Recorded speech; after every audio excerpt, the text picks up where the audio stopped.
सारे जहां से अच्छा हिंदुस्तान हमारा, सारे जहां से अच्छा हिंदुस्तान हमारा। हम बुलबुले हैं इसकी, ये गुलसिता हमारा हमारा, सारे जहां से अच्छा। हमारा भारत, पाठ 13। हेलो बच्चों, हमारा देश भारत। आज मैं बैठे बैठे सोच रही थी कि हमारे भारत देश में बहुत सारे धर्मों के लोग रहते हैं। कैसे एक दूसरे से बातें करते होंगे।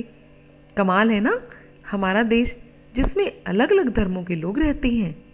उनका पहनावा अलग, उनका खाना पीना अलग, उनकी पूजा का स्थान भी अलग, फिर भी वो एक हैं। वो सब मिलजुल कर रहते हैं। हमारे देश में कुछ ऐसी चीज़ें हैं जो भारत देश को जोड़े रखती हैं। आइए पढ़ते हैं हमारा भारत, पाठ 13। जननी जन्म भूमिश्च स्वर्गादपि गरीयसी, अर्थात जननी और जन्म भूमि स्वर्ग से भी बढ़कर है। भारत की धरती हमारी जन्म भूमि है और यह स्वर्ग से भी बढ़कर है। ये तो बहुत अच्छी बात है। मैंने आपको बताया ही है, जो मेरा भारत देश है वह स्वर्ग से बढ़कर है। यह ऐसा महान, पवित्र और सुंदर और गौरवशाली देश है जहाँ देवता भी जन्म लेने के लिए ललामित होते हैं।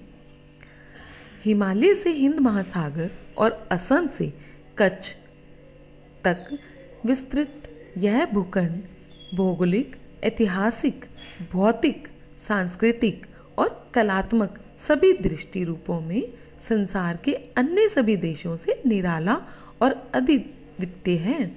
इसका पुराना नाम आर्यावर्त है। क्या है इसका पुराना नाम? आर्यावर्त। दुष्यंत शकुंतला के प्रतापी पुत्र भरत के नाम पर ही हमारे देश का नाम भारत पड़ा। हिंदू बहुत सरल होने के कारण इसे हिंदुस्तान कहा गया है। अंग्रेजी में इसे इंडिया कहा जाता है। यह एक कृषि प्रधान देश है। सचमुच भारत एक अद्भुत देश है।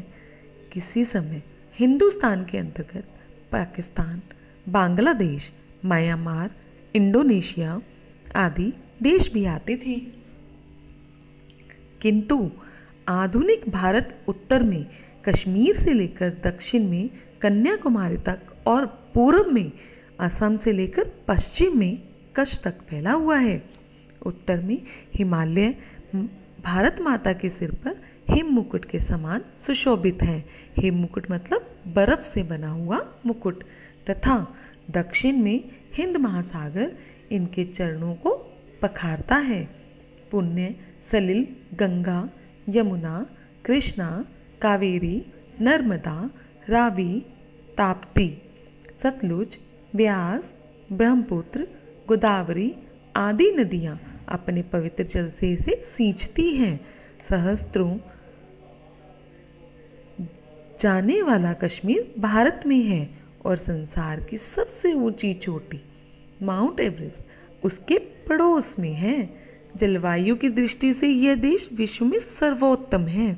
यहाँ बसंत, ग्रीष्म, वर्षा, शरद, शिशिर और हेमंत जैसी आदि 6 ऋतुएं विविध दृश्य तथा सौंदर्य चित्र प्रस्तुत करती हैं।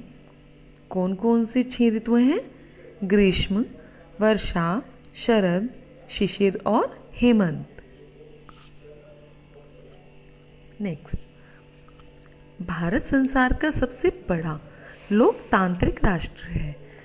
120 करोड़ से भी अधिक जनसंख्या वाला यह देश विश्व में चीन के बाद दूसरे स्थान पर है। दिल्ली इसकी राजधानी है, जहां अनेक प्रांतीय भाषाएं तथा क्षेत्रीय बोलियां बोली जाती हैं, जबकि इसकी राष्ट्रभाषा हिंदी है। भारत का राष्ट्रीय चिन्ह अशोक स्तंभ, राष्ट्रध्वज, चक्रांकित तिरंगा, राष्ट्रगान जन गण मन, राष्ट्रीय गीत वंदे मातरम, राष्ट्रीय पक्षी मोर, राष्ट्रीय पशु बाघ, राष्ट्रीय जलीय जीव डॉल्फिन और राष्ट्रीय आदर्श वाक्य सत्यमेव जयते है। फिर से पढ़ें हम इसे। भारत का राष्ट्रीय चिन्ह अशोक स्तंभ, राष्ट्रीय ध्वज चक्रांकित तिरंगा, राष्ट्रीय गान जन गण मन, राष्ट्रीय गीत वंदे मातरम, राष्ट्रीय पक्षी मोर, राष्ट्रीय पशु बाघ, राष्ट्रीय जलीय जीव डॉल्फिन और राष्ट्रीय आदर्श वाक्य सत्यमेव जयते है। भारत संस्कृति प्रधान देश है। भारतीय संस्कृति विश्व की प्राचीनतम संस्कृति है। लंबी प्राधीनता के अत्याचार झेलने के बाद भी हमारी संस्कृति अक्षुण्ण बनी ही रही है। यह वह देश है जहाँ श्री राम ने न्यायपूर्ण शासन का आदर्श स्थापित किया था। यहाँ श्री कृष्ण ने गीता के ज्ञान द्वारा कर्म का पाठ पढ़ाया तथा महावीर और महात्मा बुद्ध ने मानव को अहिंसा की शिक्षा दी थी। भारत के ऋषि मुनियों ने भारत को आदर्श वाक्य दिया। वसुदेव कुटुंबकम अर्थात संसार एक कुटुंब के समान है। यही कारण है कि भारत में हिंदू, मुस्लिम, सिख, ईसाई, पारसी आदि सब मिलकर रहते हैं। बड़े बड़े प्रतापी सम्राट विक्रमादित्य, चंद्रगुप्त मौर्य, अशोक, अकबर, महाराणा प्रताप तथा शिवाजी जैसे वीर और लक्ष्मीबाई, तात्या टोपे, सरदार भगत सिंह, सुखदेव, अशफाक उल्ला खां, राजगुरु तथा चंद्रशेखर आज़ाद जैसे महान स्वतंत्रता सेनानी हमारे देश में पैदा हुए हैं। आपको पता है इन्होंने हमारे देश को आज़ाद कराने के लिए कितनी लड़ाइयाँ लड़ी तथा अपना जीवन कुर्बान कर दिया था। लोकमान्य तिलक, गांधी जी, जवाहरलाल नेहरू और सुभाष चंद्र बोस जैसे भारत माँ के सपूतों ने अपना सर्वस्व मतलब सब कुछ न्यौछावर कर स्वतंत्रता की बेड़ियों को काटकर देश को आज़ाद कराया। वर्षों की प्राधीनता के बाद 15 अगस्त 1947 को हमारा देश स्वतंत्र हो गया। 26 जनवरी 1950 को भारत देश संपूर्ण प्रभुता संपन्न लोकतांत्रिक गणराज्य बना। स्वाधीनता के बाद हमारा देश निरंतर विकास एवं समृद्धि की ओर अग्रसर है। पंचवर्षीय योजनाओं ने भारत का रूप ही बदल दिया है। देश ने उद्योग, कृषि, विज्ञान एवं परमाणु शक्ति के क्षेत्र में आशातीत उन्नति की है। अंतर्राष्ट्रीय जगत में भारत गुटनिरपेक्ष नीति का सूत्रधार एवं पक्षधर रहा है। भारत में अनेक राज्य, नगर, गांव एवं जातियां भिन्न भिन्न होते हुए भी इनमें एकता है। यहाँ विविधता में एकता है। सबके हितों की कामना करना भारतीयों का उद्देश्य है।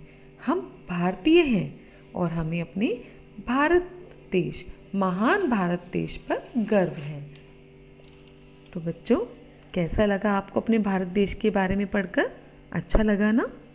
मैं तो भारतीय हूँ और मुझे अपने भारत देश पर गर्व है। मैं गर्व महसूस करती हूँ कि मैंने ऐसे देश में जन्म लिया जहाँ विविधता में भी एकता है।